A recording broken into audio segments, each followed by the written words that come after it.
नमस्कार, M prime देख रहे हैं आप। मैं हूं आपके साथ वरुण गोयल। देश में कोरोना संक्रमण के मामले बहुत तेजी से बढ़ रहे हैं। इसे दूसरी लहर कहा जा रहा है, लेकिन साथ ही साथ बचाव के लिए वैक्सीनेशन की ड्राइव को भी बहुत तेज कर दिया गया है। बार बार लोगों से अपील की जा रही है कि जो तय पैमाना है, जो तय क्राइटेरिया है, अगर आप उसमें आते हैं तो अपनी बारी आने पर वैक्सीन जरूर लगवाएं। वैक्सीन को लेकर बहुत सारे सवाल लोगों के जहन में हैं, बहुत सारी शंकाएं हैं, और आज के इस कार्यक्रम में हम आपके तमाम सवालों के जवाब देंगे। जो सवाल हमारे पास आए हैं उनके जवाब लेंगे। हमारे साथ चंडीगढ़ के स्वास्थ्य निदेशक डॉक्टर अमनदीप कंग जुड़ गए हैं। डॉक्टर साहब, बहुत बहुत स्वागत है आपका। Thank you so much. जी, सबसे पहले डॉक्टर साहब, हम आपसे जानना चाहेंगे कि अब तो 3 महीने लगभग हो गए हैं जो वैक्सीन ड्राइव चल रहा है, और अब बहुत तेजी से चल रहा है, लेकिन अब भी एक हिचकिचाहट है, एक हेजिटेशन लोगों में कुछ बनी हुई है। उन्हें आप क्या कहना चाहेंगी? देखिए, कोविशील्ड वैक्सीन या कोवैक्सीन जो हमारे देश में लगाई जा रही है, ये बिल्कुल सेफ वैक्सीन है और लाखों की तादाद में ये वैक्सीन लगाई जा चुकी है। और चंडीगढ़ से भी 1 लाख के तकरीबन वैक्सीन लग चुकी है आज तक, और कोई भी हमें साइड इफेक्ट नजर में नहीं आया। इससे सिर्फ कुछ लोगों को माइनर साइड इफेक्ट हो सकता है, जैसे 1 दिन के लिए बुखार हो जाए या जहाँ टीका लगाया वहाँ थोड़ा सा दर्द, पर वो भी बहुत कम संख्या के लोगों में आता है। ये वैक्सीन बिल्कुल सेफ है और लोगों को लगानी चाहिए। और जिस तरीके से हमारे देश में अब कोरोना की इन्फेक्शन दोबारा बढ़नी शुरू हो गई है बहुत तेजी से, तो इससे बचने के लिए एक बहुत बड़ा साधन हमारे हाथ में आ गया, वैक्सीन। तो ये जल्द से जल्द लगवानी चाहिए ताकि आप सेफ हो सकें। जी, हम उन चुनिंदा मुल्कों में हैं जिनके पास अपनी वैक्सीन तैयार है और लगाई जा रही है, उसके बावजूद लोग आनाकानी कर रहे हैं। इसके पीछे आपको वजह क्या लग रही है? देखिए, लोगों को पूरी जानकारी नहीं है, और आजकल जैसे सोशल मीडिया का एक्सेस है लोगों के पास, पर सोशल मीडिया पे हर जो इंफॉर्मेशन रहती है वो जरूरी नहीं है कि सही होगी। सही इंफॉर्मेशन के लिए आपको स्वास्थ्य विभाग या डॉक्टर्स की सलाह के हिसाब से चलना चाहिए, और जो गवर्नमेंट के स्वास्थ्य विभाग की तरफ से निर्देश हैं, अगर वो बताते हैं कि ये वैक्सीन सेफ है, तो लोगों को उनकी बात माननी चाहिए, ना कि जो अफवाहें उड़ रही हैं उनके ऊपर यकीन करना चाहिए। जी, हमारे पास कुछ सवाल हैं डॉक्टर अमनदीप, हम उनसे शुरुआत करेंगे। एक सवाल हमारे पास आपके लिए आया है। ये सवाल पूछा गया है कि केएफटी टेस्ट में मेरा क्रेटिनिन और यूरिया बढ़ा हुआ आया है, क्या मैं वैक्सीन लगवा सकता हूँ? बिल्कुल, आप वैक्सीन लगवा सकते हैं। ये वैक्सीन एक्चुअली रिक्वायर्ड है। जो लोगों के लिए कोमॉर्बिडिटीज हैं, सीवियर डिजीजेस हैं, उनके लिए बहुत जरूरी है ये वैक्सीन लगवानी, और इसका कोई साइड इफेक्ट नहीं है। जी, एक सवाल और हमारे पास आया है कि हार्ट की बाईपास सर्जरी हो रखी है पीछे, क्या वैक्सीन लगवाना सेफ रहेगा? बिल्कुल, वैक्सीन लगवाना सेफ है, बट यही है कि अगर आप कोई ब्लड थिनर ड्रग्स पर हो, तो अगर आप एस्पिरिन या क्लोपिडोग्रेल ऐसी एंटीप्लेटलेट ड्रग्स पे हो, तब तो आप बिल्कुल वैक्सीन निश्चिंत होकर लगवा सकते हैं। पर यदि आप कोई विटामिन के एंटागनिस्ट जैसी दवाइयां जैसे एसिट्रोन है या वार्फरिन है, तब ही आपको सिर्फ अपना IMR का टेस्ट करवाना है। अगर वो तीन के आसपास है तो आप लगवा सकते हैं। और सिर्फ यही है कि जो ब्लड थिनर्स पे हैं उनको थोड़ा ध्यान रख के लगवा लेनी चाहिए। और ज्यादातर जैसे एस्पिरिन वगैरह खा रहे हो तो आपको कोई कुछ भी आप लगवा सकते हो, बिल्कुल सेफ है लगवाना। मतलब जो खून पतला करने की दवाई लेते हैं, जो हम जिसे ब्लड थिनर कहते हैं, वो अगर इकोस्प्रिन वगैरह ले रहे हैं तो क्या उनके लिए कोई दिक्कत है इसमें? देखो, जो ज्यादातर ब्लड थिनर दवाइयाँ उनमें लगाया जा सकता है। सिर्फ कुछ एक दवाइयाँ हैं, जैसे मैंने नाम दिया पहले, एसिट्रोन और वार्फरिन, सिर्फ वही जो 2 दवाइयाँ, उनमें आप अपना IMR टेस्ट करवा के लगवा सकते हैं। और जो ब्लड थिनर्स पे लोग हैं, सिर्फ इसी बात का ध्यान रखना है कि 23 गेज की नीडल से वैक्सीन लगाई जाए, और 2 मिनट तक आप अपनी इंजेक्शन वाली साइड को प्रेस करते रखें। डॉक्टर कंग, जो लोग ये वैक्सीन लगवाते हैं जिनमें माइल्ड सिम्टम आते हैं, क्या घबराने की जरूरत है, या फिर इसे हम एक माना जाए कि ये बिल्कुल एक बेसिक सी बात है, ये होता ही है? देखिए, वैक्सीन लगाने के बाद अगर माइल्ड सिम्टम्स आते हैं, वो तो एक चीज को दर्शाता है कि आपका इम्यून सिस्टम रिस्पॉन्ड कर रहा है और वैक्सीन आपके ऊपर असर कर रही है, तो और एंटीबॉडीज जनरेट हो रहे हैं। और किसी भी प्रकार की वैक्सीन जब लगाई जाती है, माइल्ड सिम्टम्स जैसे थोड़ा सा बुखार आना 1 दिन के लिए, ये मामूली बातें हैं। जी, यानी कि कुछ लोगों ने जिनसे मेरी बात हुई, उनका कहना था कि जहां पर वैक्सीन लगी है उस हाथ में थोड़ा सा भारीपन ऐसा महसूस होता है। हाँ, तो वो एक दिन के लिए आपको महसूस हो सकता है और इससे ज्यादा नहीं है, इसमें घबराने की कोई बात नहीं है, वो अपने आप ठीक हो जाएगा। जी, एडवर्स इफेक्ट क्या होते हैं, उन्हें हम कैसे समझें? देखिए, एडवर्स इफेक्ट 3 प्रकार के होते हैं, माइल्ड, मॉडरेट और सीवियर। और ज्यादातर वैक्सीन के साथ माइल्ड एडवर्स इफेक्ट्स ही आ सकते हैं, जैसे कि थोड़ी वॉमिटिंग होना, हेडेक होना या 2-3 दिन के लिए बुखार रहना। और जिसको हम सीवियर साइड इफेक्ट मानते हैं वो है कि बहुत सीवियर रिएक्शन होना। तो रिएक्शन ऐसा नहीं देखा गया इस वैक्सीन के साथ। तो आपको सिर्फ ध्यान रखना है कि कभी आपको किसी और वैक्सीन आपने लगवाई हो और कभी रिएक्शन हुआ हो, तब डॉक्टर को बताना बहुत जरूरी है। तो मैम जो 30 मिनट का सभी के साथ ऑब्जर्वेशन ये जी शेयर करना चाहूंगी कि जो भी हमारे वैक्सीनेशन सेंटर्स हैं, वहाँ का स्टाफ बिल्कुल ट्रेंड है एडवर्स इफेक्ट्स को डील करने के लिए। तो लोगों को घबराना नहीं चाहिए। और जो चंडीगढ़ में हमने देखा है कि इतनी वैक्सीनेशन लगी है, कोई भी सीरियस साइड इफेक्ट हमारी नजर में नहीं आया। जहाँ हाफ एन आवर जब लोगों ने रेट किया है कि हमें बहुत कुछ सीरियस साइड इफेक्ट हुआ हो किसी को भी। ज्यादातर लोग तो बिल्कुल ठीक रहते हैं, हमें बिठाना पड़ता है। लोग कहते हैं 10 मिनट के बाद हमें जाने दो, हम बिल्कुल ठीक है, पर हमें कहना पड़ता है कि नहीं, आपको आधा घंटा इंतजार करना ही है। मेरा सवाल उसी से जुड़ा हुआ था, ये जो 30 मिनट का ऑब्जर्वेशन होता है जो वहाँ बैठाया जाता है, और बिल्कुल ठीक कहा आपने, लोगों से वो टाइम कटता नहीं है वहाँ पर, ये ऑब्जर्वेशन कितना जरूरी है? ये ऑब्जर्वेशन इसलिए जरूरी है कि जो साइड इफेक्ट अगर सीरियस, किसी हम मानते हैं कि कोई सीरियस साइड इफेक्ट किसी को भी हो सकता है, तो 30 मिनट्स के अंदर अंदर वो सामने आ जाता है। अगर 30 मिनट्स में किसी को कुछ नहीं हुआ तो वो निश्चिंत होकर घर जा सकते हैं, और हम भी निश्चिंत हैं कि ये ठीक रहेंगे, इनको आगे कोई प्रॉब्लम नहीं आएगी। तो ऑब्जर्वेशन में रखना तो जरूरी रहता है।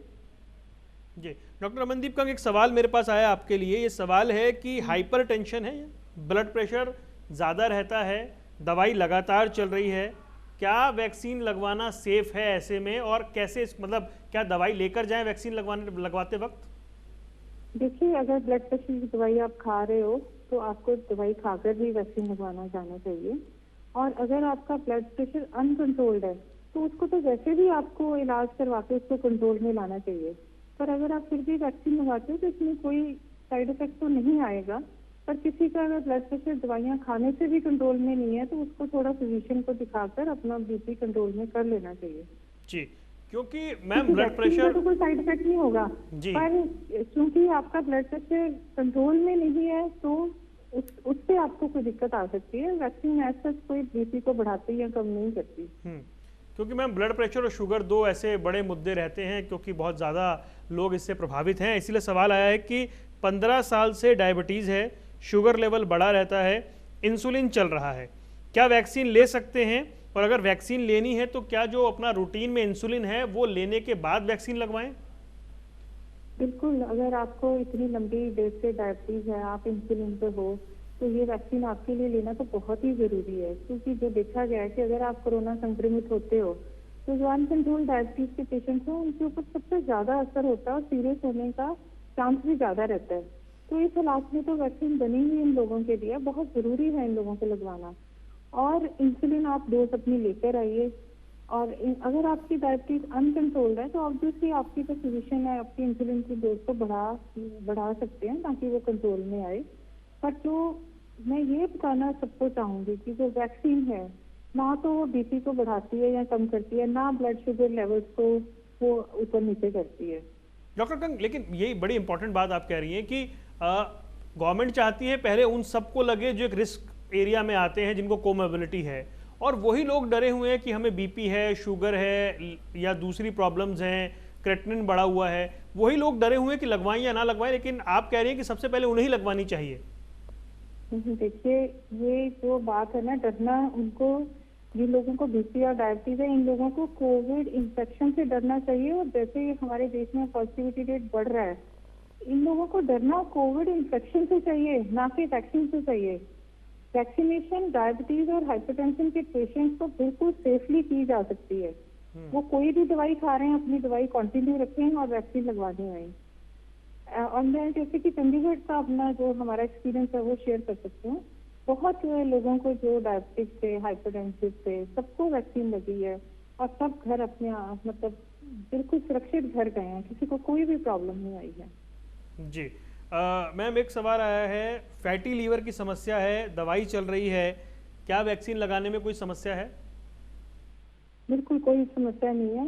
राधा, ये जो आपने देखा होगा कि सरकार ने जब कोमॉर्बिडिटी लिस्ट करी थी, तो उसमें बहुत सीवियर डिजीजेस को लिस्ट किया गया था जो 45 साल से ऊपर लोगों को वैक्सीन जब लगनी थी।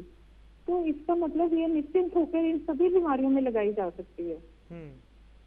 जी मैम, इससे जुड़ा एक सवाल है, क्योंकि कोविड में हम देखते हैं जिस तरह से लंग्स पे इफेक्ट होता है। अब अस्थमा के पेशेंट हैं, 5 साल से अस्थमा है, वैक्सीन लगवाने को लेकर उनके जहन में सवाल है, क्या उन्हें लगवानी चाहिए? क्योंकि अस्थमा के पेशेंट के लिए तो ज़्यादा खतरनाक स्थिति हो जाएगी। देखिए, अस्थमा के पेशेंट के लिए भी कोविड इन्फेक्शन होना ज्यादा खतरनाक है, and vaccine is a safe vaccine, और इसके लगाने से किसी को ज्यादा कोई दिक्कत नहीं आती है, ये लगवानी चाहिए।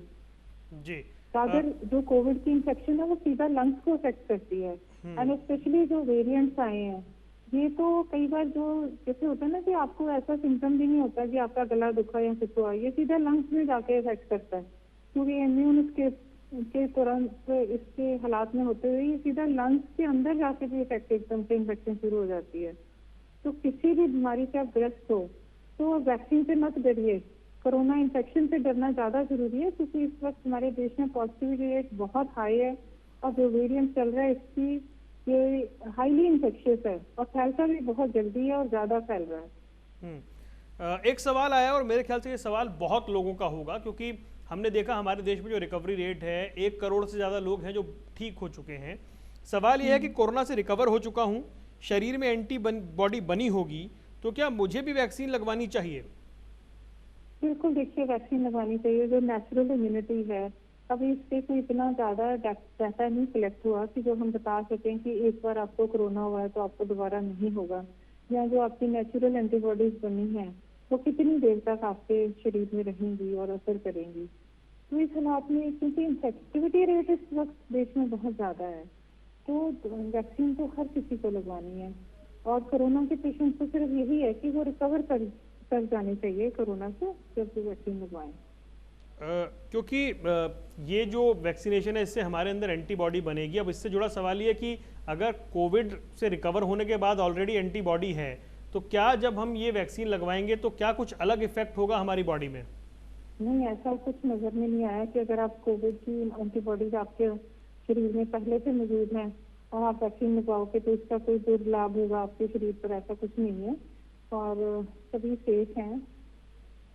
जी डॉक्टर जी डॉक्टर मनदीप का वैक्सीन ना लगवाने के सिर्फ 2-3 रीजन ही हैं कि अगर आप 18 साल से नीचे हो, आप प्रेग्नेंट हो, या आप बच्चे को दूध पिला रहे हो, तो इन्हीं हालात में है कि आप वैक्सीन ना लगवाएं। ज्यादातर लोग तो everybody is fit to get vaccinated, यानी जिन्हें या तो फिर जिन्हें एलर्जी हो किसी दवाई से, जैसा आपने पहले बताया। बिल्कुल, हाँ, जैसे कि कोई सीवियर एलर्जी है, आपको एलर्जिक रिएक्शन किसी भी दवाई या किसी वैक्सीन से बहुत सीवियर एलर्जिक रिएक्शन होता है, तो उस हालात में आपको जरूर बताना चाहिए डॉक्टर्स को। जी मैम, एक बुनियादी सी बात कि अगर वैक्सीन लगवाने, मान लीजिए मुझे जाना है, मुझे अगर वैक्सीन लगवाने जाना है तो मुझे क्या कुछ करना चाहिए? क्या मतलब मैं खाना खा कर जाऊँ या कोई दवाई लेता हूँ वो लेकर जाऊँ, कैसी तैयारी होनी चाहिए? देखिए, आप जो भी दवाई लेते हैं, अगर रूटीन में आपको सुबह वो दवाई लेनी है तो आपको वो दवाई लेनी है, और आप अपनी लाइट रिफ्रेशमेंट, कोई भी लाइट खाना खा के आप जा सकते हो वैक्सीनेशन देने। और वैक्सीनेशन की साइट पर भी पानी उपलब्ध रहता है और लाइट रिफ्रेशमेंट रहती है। जी, तो चंडीगढ़ में मैम जिस तरीके से आपको बिना खाए, मतलब ऐसा नहीं है कि आपको सुबह से कुछ नहीं खाना और ऐसे जाना, ऐसा कुछ नहीं है। आप अपना जो भी दिनचर्या आपकी है उसी के हिसाब से चलिए, और ऐसी कोई गाइडलाइन नहीं है कि आपको खाना खाकर नहीं आना, या आपको भूखे पेट आना है, या आपको दवाई नहीं खानी जो आप खा रहे हो। ज्यादातर आपका जो सेट रूटीन है उसको फॉलो कीजिए, और फिर वैक्सीनेशन सेंटर पे आपको सिर्फ जाना है, वैक्सीनेशन सेंटर पे एक फोटो आईडी लेकर। जी मैम, क्योंकि आप हेल्थ डायरेक्टर होने के नाते जो पूरा इस स्थिति को संभाल रही होंगी, कैसा एक्सपीरियंस रहा है अब तक वैक्सीनेशन लगवाने को लेकर? क्या लोगों में धीरे धीरे उत्साह बढ़ता जा रहा है, या मतलब लोग आ रहे हैं, भरोसा उनका बढ़ रहा है? आपने क्या देखा? देखिए, हमने देखा है कि जिन लोगों को तो जागरूकता है वो तो पहले से भी तैयार बैठे थे, कि जब हेल्थ केयर वर्कर और फ्रंटलाइनर्स को लग रही थी, तो वो लोग तो हमसे आके पूछते थे कि हमारी बारी कब आएगी, और जैसे ही उनकी बारी खुली तो कुछ दिन तो इतना रश रहता है उन लोगों का, उनको तो मोटिवेट भी नहीं करना पड़ता, क्योंकि उन्होंने पढ़ के अपना माइंड मेकअप करा हुआ है। एंड अगर आप इंफॉर्मेशन सोर्स, मैं तो लोगों को यही कहना चाहूंगी कि अगर आप इंफॉर्मेशन सोर्स कर रहे हो तो आप ये तो देखिए कि इंफॉर्मेशन जो आपको आ रही है वो करेक्ट है या नहीं है। आप वैक्सीनेशन की कंपनीज जो बता रही हैं या स्वास्थ्य विभाग बता रहा है या डॉक्टर्स बता रहे हैं आपको, उस पर ज्यादा यकीन करिए, ना कि अफवाहों पर यकीन करिए। और जो लोग जागरूक हैं वो सब वैक्सीन लगवाने आ रहे हैं। जैसे कि अब 45 साल की खुली है, जो लोग जागरूक हैं, समझते हैं बीमारी को और लॉजिकली उनको पता है कि इस बीमारी को हमने खत्म कैसे करना है, उसके 2-3 तरीके ही हैं कि मास्क लगाओ, सोशल डिस्टेंस और वैक्सीनेशन करवाइए। तो जिन लोगों को ये पता है वो तो बढ़ चढ़ के आगे आते हैं। कुछ लोग हैं जो मतलब शंकाओं से ग्रस्त रहते हैं, उनको हमें समझाना पड़ता है, मोटिवेट करना पड़ता है। मैम भविष्य क्या दिख रहा है? क्या 18 साल से नीचे वाले भी उनको भी वैक्सीन लग सकती है, अगर जैसे ट्रायल सुनने में आ रहे हैं? क्योंकि ऐसा तो नहीं है कि बच्चों को खतरा कम हो। ऐसा है कि अभी गवर्नमेंट ने अलाउ इसलिए नहीं करा क्योंकि ट्रायल्स में अभी उसके लिए डाटा नहीं होगा, बट सिंस जैसे जैसे ये वैक्सीन लगती जा रही है और डाटा जनरेट हो रहा है, तो it is up to the government to pass the trials for under 18। तो अगर वो पास होगा तो जरूर लगाया जाएगा। कुछ लोगों का ऐसा मानना है, बात करो तो, कि बहुत जल्दी में वैक्सीन बन गई इसलिए पता नहीं सेफ है या नहीं है, हम पर ही तो ट्रायल नहीं हो रहा है, इसलिए लोग हिचकिचा रहे हैं। ऐसा नहीं है। देखिए अभी काफी देखो, पुराने जमाने में तो प्लेग जैसी बहुत बीमारियां फैलती थी, ठीक है, तो उन दिनों में तो वैक्सीन जरूरी, देखो जब वैक्सीन आई तो वो बीमारियां भी खत्म हुई ना। तो किसी जैसे पोलियो भी खत्म हो गया, तो खत्म कैसे किया जाता है? किसी भी इंफेक्शियस जो हाईली इंफेक्शियस डिजीजेज होती हैं उनको खत्म करने का वैक्सीन ही साधन है। या मतलब आप जो चेन ऑफ ट्रांसमिशन है उसको कहीं ना कहीं आपको रोकना पड़ता है। और अगर लोग समझें तो जो कोरोना की इन्फेक्शन है उसकी चेन को लोग खुद रोक सकते हैं। अगर वो मास्क लगाएं, दूरी बनाएं और वैक्सीनेशन करवाएं तो वो खुद इस चेन को रोक सकते हैं। जहाँ बात रही कि वैक्सीन इतनी जल्दी कैसे बन गई, तो अगर जल्दी ना बनती तो लोग पूछते कि बनाई क्यों नहीं अब तक, जब इतनी जरूरत है वैक्सीन की जी। तो ऐसे टेक्नोलॉजी चेंज होती रहती है। जैसे जैसे टेक्नोलॉजी, आज से 10 साल पहले जो टेक्नोलॉजी थी वैक्सीन बनाने की और आज जो वैक्सीन बनाने की टेक्नोलॉजी है, इसमें बहुत तेजी से विस्तार से इम्प्रूवमेंट आ जाती है। तो कैपेसिटी है, हमें खुश होना चाहिए और रादर प्राउड फील करना चाहिए कि हमारे देश के पास इतनी कैपेसिटी थी कि इतनी जल्दी हमारे साइंटिस्ट ने वैक्सीन बना दी। और बहुत काम करना पड़ा है इस वैक्सीन को बनाने के लिए, और लोगों ने हमें उन लोगों का शुक्रगुजार होना चाहिए, उन साइंटिस्ट का और उन मैन्युफैक्चरर्स का जिन्होंने इतनी जल्दी ये वैक्सीन बनाई। मैम क्या वैक्सीन लगवाने का प्रोसेस बहुत स्मूथ है या बाकी थोड़ी परेशानी होती है लगवाने में? देखिए मैंने तो खुद लगवाई है वैक्सीन, और जिस दिन मैंने वैक्सीन लगवाई मुझे पता नहीं, मैं तो सारा दिन काम करा, उससे आगे भी काम करा है। एंड माय फैमिली मेंबर्स ने भी वैक्सीन लगवाई है, तो मेरा पर्सनल एक्सपीरियंस मेरी फैमिली का, मेरा तो it's a good experience and हमें कोई दिक्कत नहीं आई। ज्यादातर लोगों को जो हम तो रोज देखते हैं, वैक्सीनेशन सेंटर्स चलाते हैं, उनको फॉलो करते हैं सारा क्या कैसे चल रहा है सारा, तो ज्यादातर लोगों को तो 95% लोगों को कुछ भी दिक्कत नहीं है। मैम अंत में लगवानी चाहिए।